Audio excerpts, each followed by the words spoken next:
आद्य ऐतिहासिक काल और एक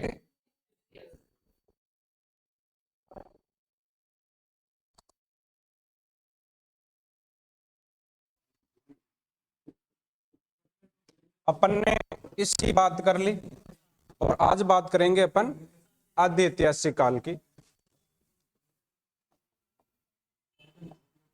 आद्य ऐतिहासिक काल, आद्य ऐतिहासिक काल में लिखित सामग्री तो है लेकिन उसे पढ़ा नहीं गया, पढ़ा नहीं गया। आगे अपन बात करेंगे इसमें किसकी, सिंधु घाटी सभ्यता, सिंधु घाटी सभ्यता। और सिंधु घाटी सभ्यता में सबसे पहले अपन बात करेंगे किसकी, लिपि की। लिपि के बाद में उसके उद्गम, विकास और हड़प्पा की कहानी। इसके बाद में इसका विस्तार, इसके बाद में इसका कालक्रम, कालक्रम के बाद में इसका प्रमुख नगर व इनमें मिले जो भी साक्ष्य थे वो, और उसके बाद में इसकी कौन कौन सी विशेषताएं थी सिंधु घाटी सभ्यता की। विशेषताओं में सबसे पहले सिंधु घाटी सभ्यता का समाज कैसा था, जीवन, इनका आर्थिक जीवन कैसा था, और यहाँ कैसा नगर नियोजन था, नगर नियोजन। और उसके बाद में अपन बात करेंगे किसकी, पद। ठीक है ना, सिंधु घाटी सभ्यता और सिंधु घाटी सभ्यता में अपन ने बात की लिपि, बाद में उद्भव, विकास या हड़प्पा की कहानी, उसके बाद में इसका विस्तार, विस्तार के बाद में कालक्रम, कालक्रम के बाद में नगर, प्रमुख नगर और इनमें जो भी साक्ष्य मिले वो, और उसके बाद में इसकी विशेषता, विशेषताओं में सिंधु घाटी सभ्यता का समाज कैसा था, आर्थिक जीवन इन लोगों का कैसा था, क्या रोजगार थे, नगर नियोजन कैसा था, और फिर इस सिंधु घाटी सभ्यता का पतन है वो कैसे हुआ, क्या कारण हुआ। सबसे पहले अपन बात करते हैं किसकी, लिपि की। सिंधु घाटी सभ्यता की जो लिपि है उसकी अपन बात करेंगे। सिंधु घाटी सभ्यता की लिपि को आप बोल सकते हैं भाव चित्रात्मक लिपि, चित्राक्षर लिपि,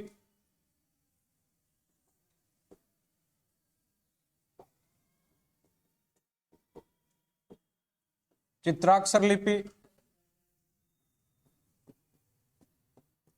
सर्पिलाकार,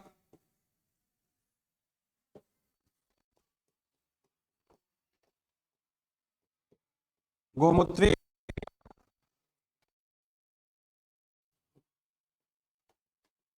ब्रुष्टोफेदन, ब्रुष्टोफेदस,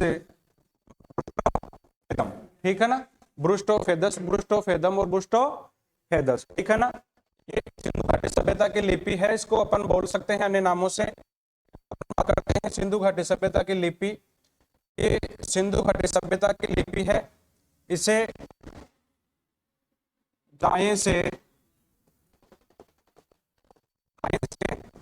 बाएं व बाएं से दाएं, ठीक है ना, दाएं से बाएं लिखेंगे और बाएं से दाएं लिखेंगे। इसमें मूल चिन्हों की संख्या 52 से 64 तक थी। कितनी थी, 52 से 64 तक। इसके बाद में बात करें आगे जो चित्राक्षर, और चित्राक्षरों की संख्या कितनी थी इसमें, 250 से 400 तक। और सर्वाधिक थे वो कैसे थे, सर्वाधिक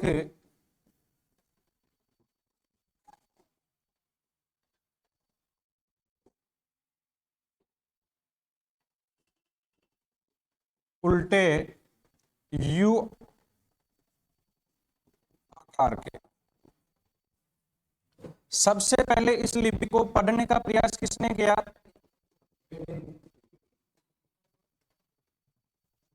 पढ़ने का प्रयास विश्व के संदर्भ में अपन बात करें तो कौन थे? वेडेन महोदय। वेडेन महोदय। और भारत के संदर्भ में अपन बात करें तो कौन थे? नटवर झा। नटवर झा। सिंधु घाटी सभ्यता की लिपि के जो साक्ष्य थे वो कहां से मिले पे? साक्ष्य यानी मोहरे, मोहरों से मिले ना। और ये मोहरे थी, एक आपको हड़प्पा सभ्यता, एक आपको मोहन जो और दड़ो, और एक आपकी थी लोथल।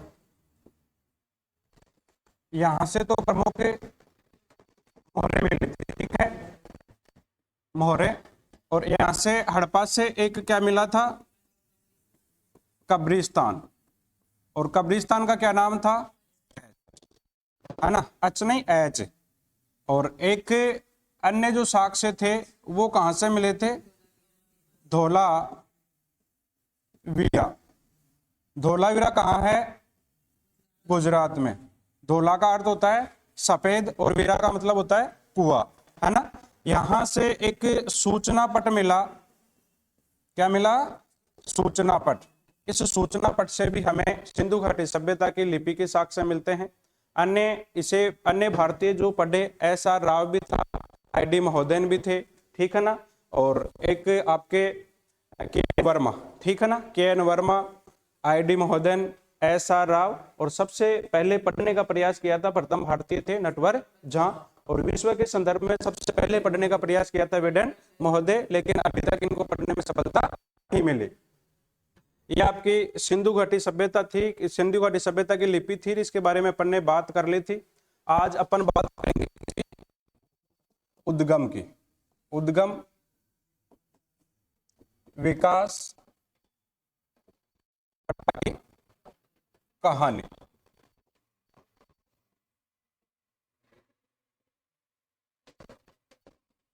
इस विश्व में, पूरे विश्व में प्रमुख 4 सभ्यताएं थी। कितनी सभ्यताएं हैं? सभ्यताएं। और प्रमुख 4 सभ्यताएं, जैसे पहले तो आपकी मेसोपोटामिया की सभ्यता। मेसोपोटामिया की सभ्यता यानी प्रमुख सभ्यताएं 4 थी, और वो किसी न किसी नदी के किनारे विकसित हुई, किसी न किसी नदी के किनारे विकसित है। और यहीं पर इन नदियों के रास्ते परिवर्तन करने के कारण या बाढ़ के कारण, है ना, ये क्या हो गई थी? विलुप्त हो गई थी। तो पूरे विश्व में 4 प्रमुख सभ्यताएं थी, 4 बड़ी सभ्यताएं थी। और इन सभ्यताओं में सबसे पहली सभ्यता है वो कौन सी सभ्यता है? मेसोपोटामिया की सभ्यता। दूसरी जो सभ्यता थी वो थी आपकी कौन सी सभ्यता? मिस्र की सभ्यता। कौन सी सभ्यता थी? मिस्र की सभ्यता। और तीसरी जो सभ्यता थी वो थी आपकी हड़प्पा कह सकते हैं अपन, या फिर क्या कह सकते हैं?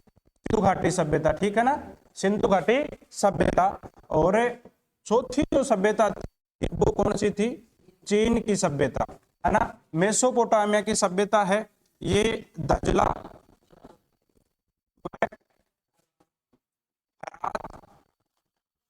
दजला व फरात नदी के किनारे।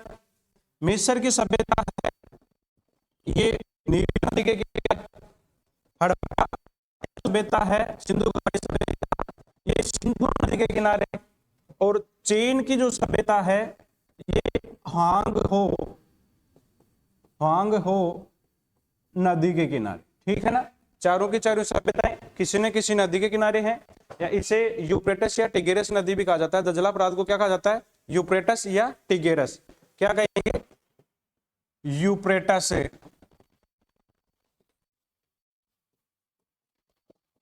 टिग्रिस, ठीक है। अन्य नाम कौन सी नदी के?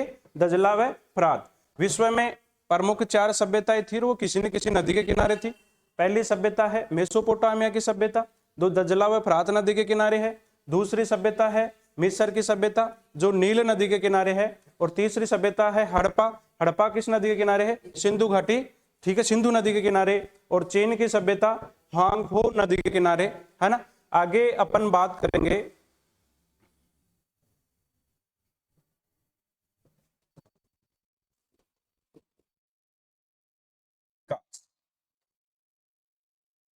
सिंधु घाटी सभ्यता का विकास कहाँ हुआ, कैसे हुआ।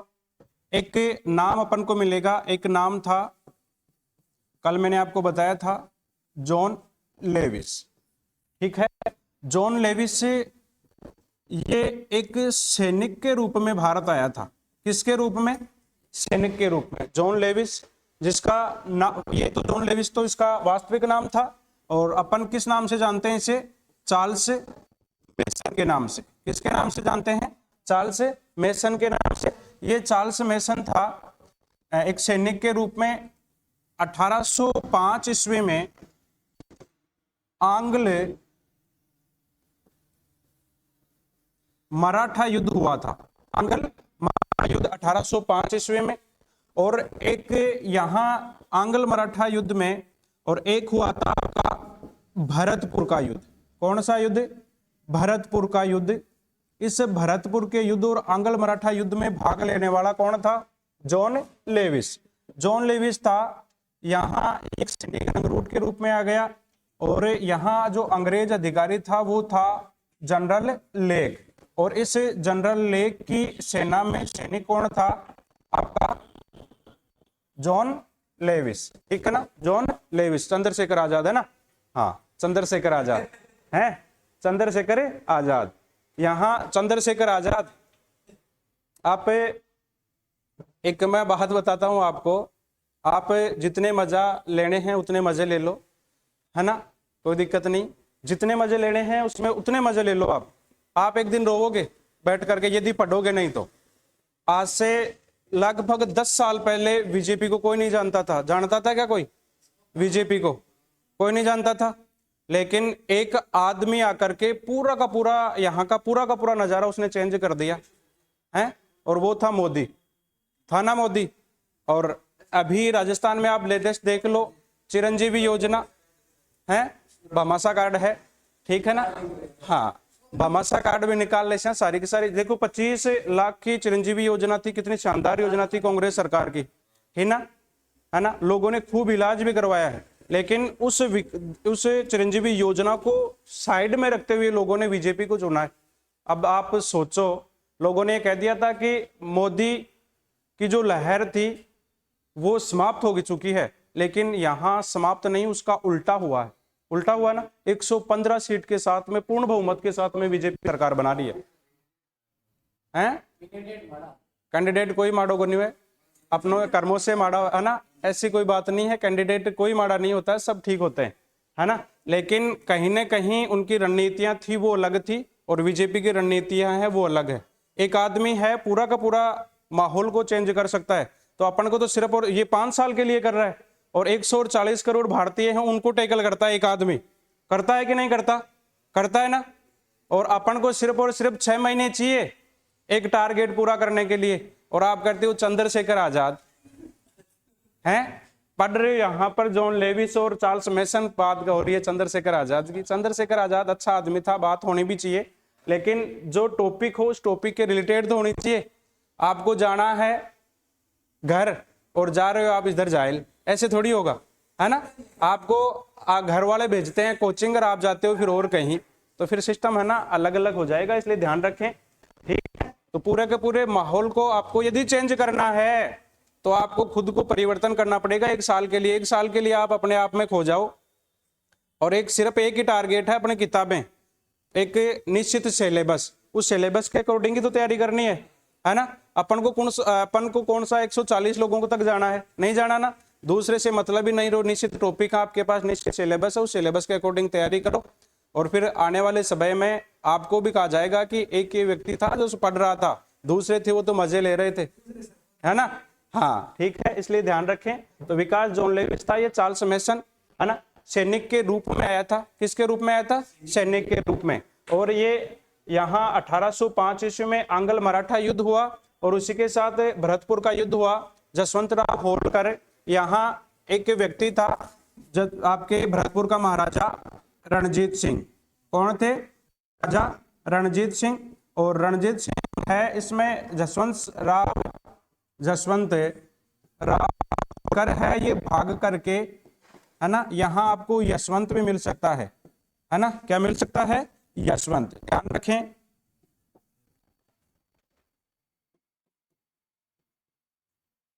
है ना, यशवंत राव होलकर है, ये रणजीत सिंह के वहां चला गया था और जनरल लेक था वो पीछे पीछे था इसके, वहां दोनों के बीच में युद्ध हुआ था और इस युद्ध में वो जीत नहीं पाया था, है ना। और बाद में यहाँ एक संधि हो गई थी।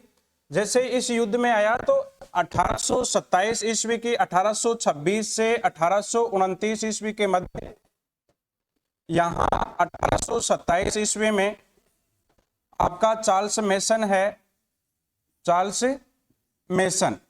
ये चार्ल्स मेसन एक आगरा कहाँ है? यूपी। यहां से एक दल गया था सिंधु घाटी सभ्यता का सर्वेक्षण करने के लिए।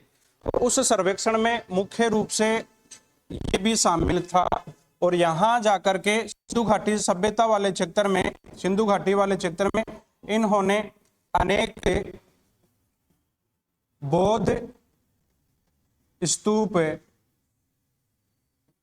व मंदिर खोजे। ठीक है ना, अनेक बौद्ध स्तूप और मंदिरों की जांच की, खोज की, उन्होंने अन्वेषण किया। और इस दल में मुख्य रूप से कौन था? Charles mason. कब की बात है? 1827 ईस्वी की। 1827 ईस्वी के बाद में 1842 ईस्वी में ये दोबारा भी गया था हड़प्पा में जांच करने के लिए, अन्वेषण करने के लिए। 1842 ईस्वी में इनके द्वारा एक किताब लिखी गई थी, the narrative of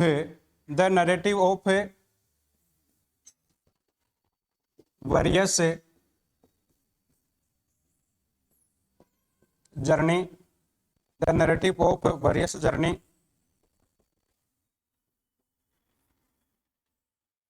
the narrative of various journey, Afghan, Punjab, Balochistan and Kalat area. ठीक है ना। और ये 1842 ईस्वी में प्रकाशित की गई थी। पूरा का पूरा विवरण था इसमें, इन्होंने उल्लेखित किया था किसका? सिंधु घाटी सभ्यता का। यानी सिंधु घाटी से ये इनकी the narrative of various journey, Afghan, Punjab, Balochistan and Kalat area इनकी प्रमुख पुस्तक है। किनकी? चार्ल्स मेसन की। चार्ल्स मेसन के द्वारा 1842 ईस्वी में इसे प्रकाशित किया गया था। कब किया गया था? 1842 ईस्वी में। इसके बाद में इन्होंने कहा है कि यहाँ कुछ नदियों के, यानी ये नदी है सिंधु नदी, और इसके आसपास में कुछ ध्वंस किले के अवशेष मिल सकते हैं। ठीक है ना, ये बात इन्होंने कह दी चार्ल्स मेसन ने। और इसके बाद में एक नाम आपको मिलेगा इनके बाद में, अलेक्जेंडर ब्रनस। ठीक है, ब्रन्स, या फिर इनका नाम मिल सकता है आपको बर्नेस। ठीक है ना, ब्रनस मिल सकता है, या फिर इनका नाम क्या मिलेगा? बर्नेस। ठीक है ना, अलेक्जेंडर। इन्होंने, इनकी बुक है ट्रेवलर्स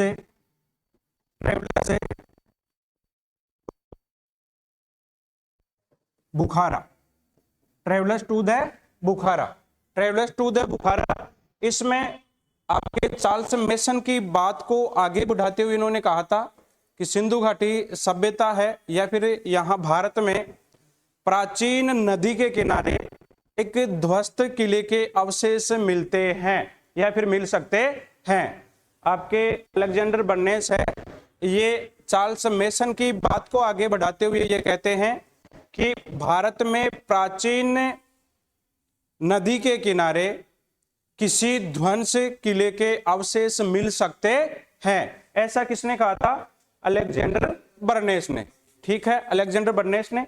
और इसके बाद में एक तीसरा नाम जो है वो है अलेक्जेंडर कनिंघम। ये जो 1827 ईस्वी में आगरा से एक दल रवाना हुआ था सिंधु के अन्वेषण के लिए, उसमें उसमें मुख्य सदस्य था। और एक बार ये 1853 ईस्वी में हो गया अन्वेषण करने के लिए, एक बार 1856 ईस्वी में वहां पर गया, और एक बार 1872-73 में भी वहां पर ये अन्वेषण करने के लिए गए। 1853 में जब ये अन्वेषण करने के लिए गए पहली बार, उसके बाद में 1856 में ये गए तो यहाँ इन्होंने इसके ऊपर मानचित्र तैयार किया, इसका सिंधु घाटी सभ्यता का इन्होंने क्या तैयार किया, मानचित्र। और 1872-73 ईस्वी में भी ये फिर गए, यहाँ इनको एक यूनिकॉर्न मोहर प्राप्त हुई थी, किसकी, एक श्रृंगी बेल की यूनिकॉर्न या वर्षभ युक्त मोहर, है ना। अब जब ये आगे यहाँ सिंधु घाटी सभ्यता के बारे में जानकारी दे दी, 1853 में पहली बार कब गए, 1853 ईस्वी में गए, ठीक है। दूसरी बार कब गए हैं, 1856 ईस्वी में गए हैं, और तीसरी बार कब गए हैं, 1872-73 ईस्वी में। अब 1861 ईस्वी में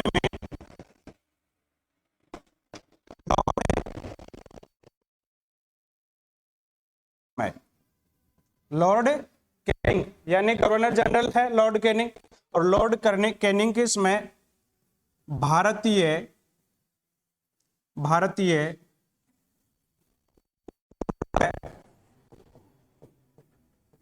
विभाग की क्या कर दी गई, स्थापना कर दी गई। कब कर दी गई, 1861 ईस्वी में। इसका मुख्यालय कहाँ है, कहाँ था, उसमें कहाँ स्थापना की गई थी, कलकत्ता यानी कोलकाता में। और इसके अध्यक्ष किसको बनाया गया था, अलेक्जेंडर कनिंघम को इसको क्या बना दिया गया, अध्यक्ष बना दिया गया, ठीक है, अध्यक्ष बना दिया गया इसका भारतीय पुरातत्व विभाग का। इस कारण से भारतीय पुरातत्व का जनक किसको कहेंगे, अलेक्जेंडर कनिंघम को भारतीय पुरातत्व का जनक। भारतीय पुरातत्व विभाग का जनक कौन है, अलेक्जेंडर कनिंघम, जिसके नेतृत्व में 1861 ईस्वी में लॉर्ड कैनिंग के समय क्या कर दिया गया, कलकत्ता में इसकी स्थापना कर दी गई, किसकी, भारतीय पुरातत्व विभाग की। अब भारतीय पुरातत्व विभाग की स्थापना कर दी। अब इसका जो काम था जो भी प्राचीन स्मारक हैं, इमारतें हैं, स्थल हैं, उनकी खोज करना, और खोज के साथ साथ उनकी क्या करना, उनका रखरखाव करना। खोज करना, एक तो क्या करना, खोज करना, और एक उनका क्या करना, संरक्षण प्रदान करना, ठीक है ना, संरक्षण करना, उनका सुरक्षित रखना, उनकी देखरेख करना। इसके बाद में 1875 ईस्वी में इनके द्वारा एक सिंधु घाटी सभ्यता पर विस्तृत रिपोर्ट तैयार की गई। क्या तैयार की गई, रिपोर्ट। और इस रिपोर्ट को भारतीय पुरातत्व विभाग को सौंप दिया गया, ठीक है। विस्तृत रूप से आपको क्या करना है, इसके ऊपर काम करना है, सर्च करना है, अन्य स्थलों की खोज करनी है। जब इनको ये कहा गया 1875 ईस्वी में इनके द्वारा रिपोर्ट सौंप दी गई, और सौंपने के बाद में 1892 ईस्वी में एक एडवर्ड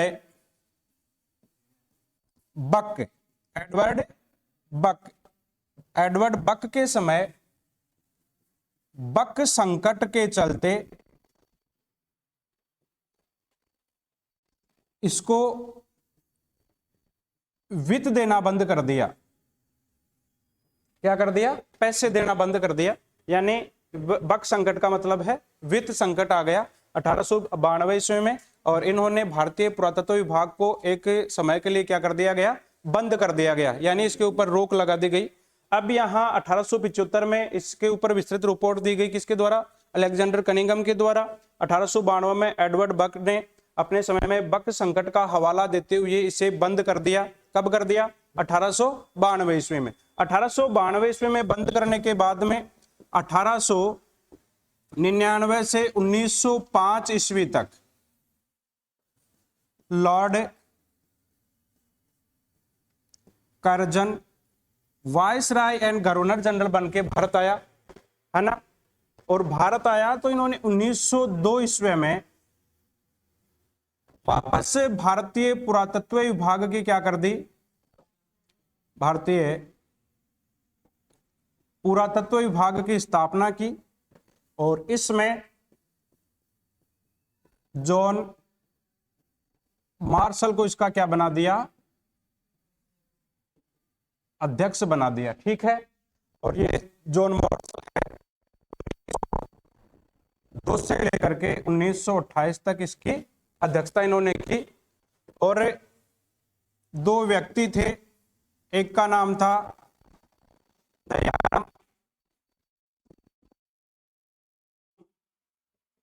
जिनके द्वारा 1921 ईस्वी में हड़प्पा सभ्यता की खोज की गई। और एक व्यक्ति था राखलदास बनर्जी। राखलदास बनर्जी के द्वारा 1922 ईस्वी में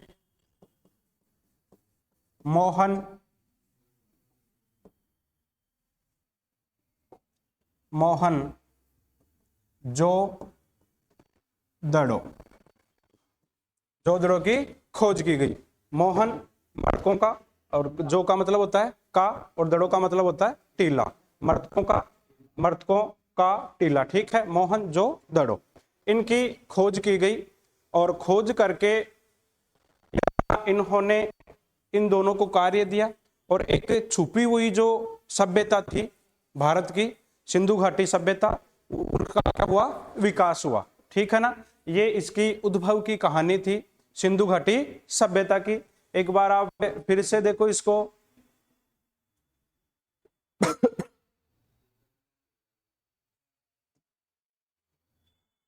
अपन ने बात की सिंधु घाटी सभ्यता में, सबसे पहले इतिहास में प्रागैतिहासिक काल आप पढ़ लिया, हाँ ठीक है ना। फिर बात कर रहे हैं आप आदि ऐतिहासिक काल की।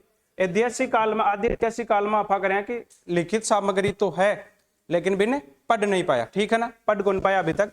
और बात करा में क्या की, सिंधु घाटी सभ्यता की। सिंधु घाटी सभ्यता में सबसे पहले आप बात करी लिपि की, ठीक है। लिपि के बाद में आप बात करी उद्गम या विकास या हड़प्पा की कहानी। उसके बाद में विस्तार, के बाद में कालक्रम, नगर नियोजन, विशेषता, पतन। और आप बैठे बात करी क्या की, लिपि की।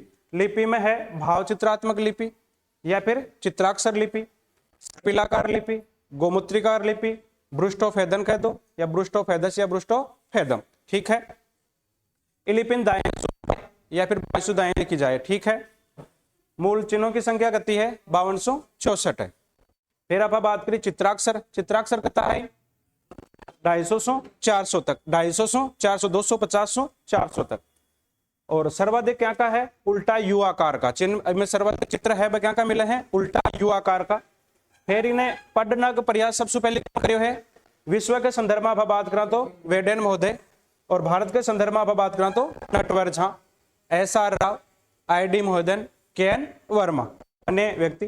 फिर आप बात करी सिंधु घाटी सभ्यता की लिपि है, विकास साक्ष्य आप खटासु मिली है, मोहरासु, ठीक है। मोहर हड़प्पासु मिली, मोहनजोदड़ो से मिली, लोथल से मिली, ठीक है। और हड़प्पासु एक अन्य स्थल और है, कब्रिस्तान H भटियासु भी अपन मोहरों का साक्ष्य मिले है ना। और एक गुजरात में अन्य स्थल है धोलावीरा, भटियासु भी अपन सूचना पट के ऊपर से भी इस लिपि को साक्ष्य मिले, ठीक है। अब आगे बात करा उद्गम या विकास या हड़प्पा की कहानी। हड़प्पा की कहानी, विश्व में 4 प्रमुख सभ्यताएं थी और वो कोई ना कोई नदी के किनारे विकसित हुई है, ठीक है। पहली सभ्यता मेसोपोटामिया की सभ्यता, दूसरी सभ्यता मिस्र की सभ्यता, तीसरी सभ्यता चीन की सभ्यता, और चौथी हड़प्पा की सभ्यता, ठीक है। मेसोपोटामिया की सभ्यता दजला, फरात या फिर यूफ्रेटिस या टिग्रिस नदी के किनारे है। फिर आप बात करी मिस्र की सभ्यता है, नील नदी के किनारे है। सिंधु नदी के किनारे हड़प्पा सभ्यता, और चीन है हुआंगहो नदी के किनारे, ठीक है। फिर विकास की बात करी, जॉन लेविस से वास्तविक नाम था, मूल नाम था किसका, चार्ल्स मैसन का। चार्ल्स मैसन को मूल नाम है जॉन लेविस। एक सैनिक के रूप में भारत आयो, है ना।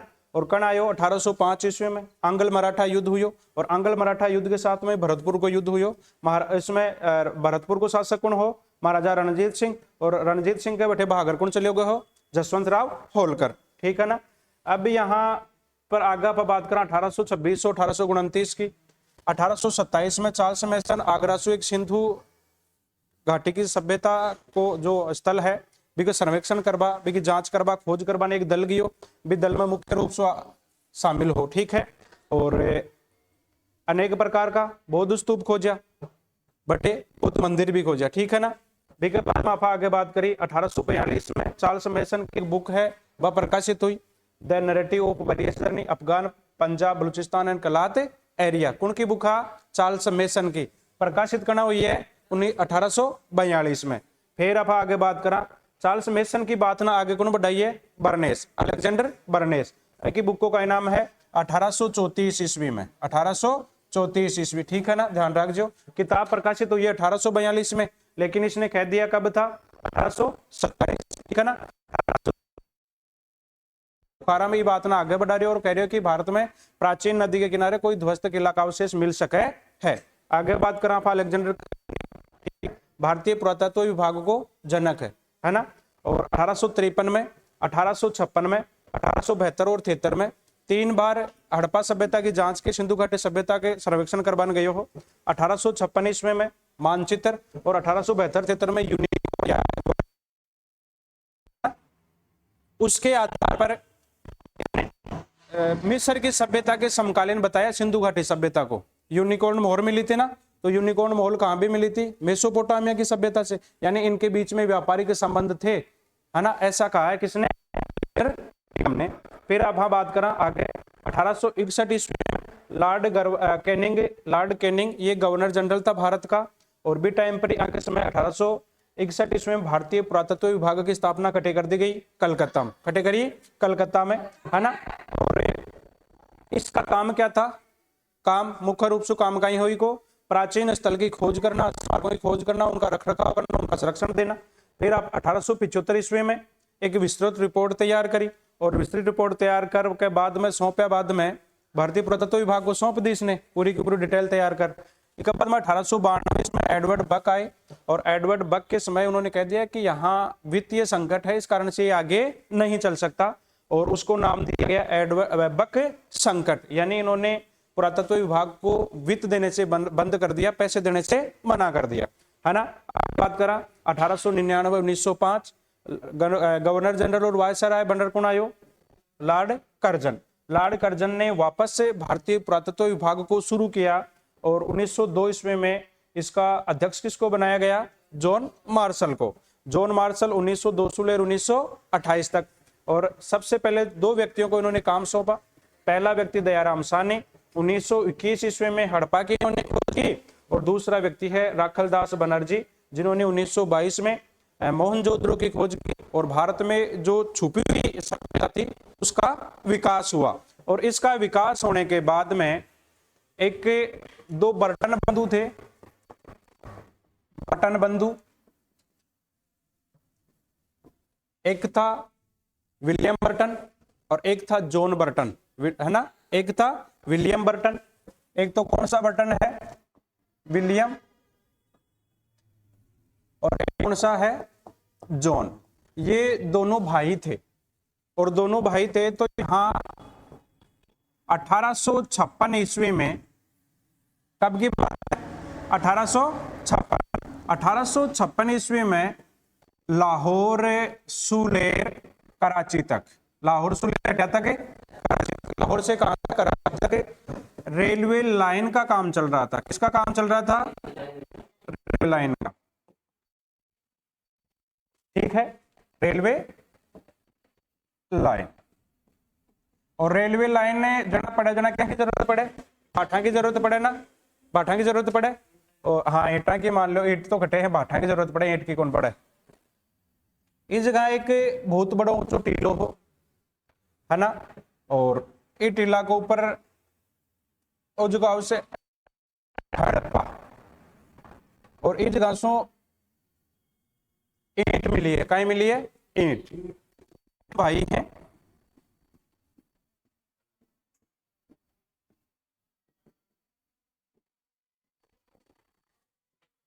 और ये खड़े खड़े मजदूरों को आदेश देते हैं। किनको? मजदूर। इन्होंने वो टोकरी ले रखी है, ठीक है, ध्यान रखना। आपके जॉन बर्टन, विलियम बर्टन 2 भाई है, इसको काम सौंपा गया था इनको, और ये लाहौर से कराची तक कौन सा काम कर रहे थे? Railway line. इसमें लॉर्ड डलहौजी थे, डलहौजी, ध्यान रखना गवर्नर जनरल कौन थे, लॉर्ड डलहौजी, ठीक है ना। तो रेलवे लाइन जब यहाँ बिछाई जा रही थी तो पत्थर थे वो कम हो गए, यानी कम पड़ गए, और जब पत्थर कम पड़ गए तो आदेश दिया इन्होंने कि आप यहाँ से जाओ और सामने जो टीला दिखाई दे रहा है यहाँ से कुछ ईंटें उठा लाओ।